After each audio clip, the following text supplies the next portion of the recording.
เย็บไปหน้าก็ได้เนาะโตก็ได้บ่หรือมันคือเนาะข้างลำตู้ได้เนาะอัปคัดนี่ก็ได้ใส่ลูกเนาะนี่ก็ได้อันน้องเฮียนนี่เนาะมัดตรงบอกว่าก็คือมัดเย็บเนาะตรงหน้าตรงลำตู้ได้หมดเนาะยังเรายืนนั่นนี่เนาะตีข้างค่อยนกคือกันเด้ ลิ้นปี ลิ้นปี ลิ้นปี เวลาเขาซุกไม่ได้จะบิดลำตู้เนาะ เราได้เมียเราก็มัดนั่นแหละ โอ้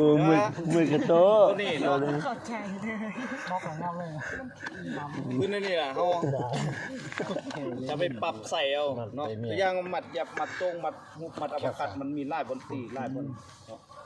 แม่นว่ายามใดสิเต้แต่ไปหน้าเลยเนาะเขาสามารถตีลำตัว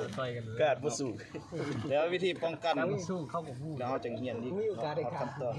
ครับ เฮียนตามสเต็ปฉันพยายามให้ชื่อตัวนี้เนาะ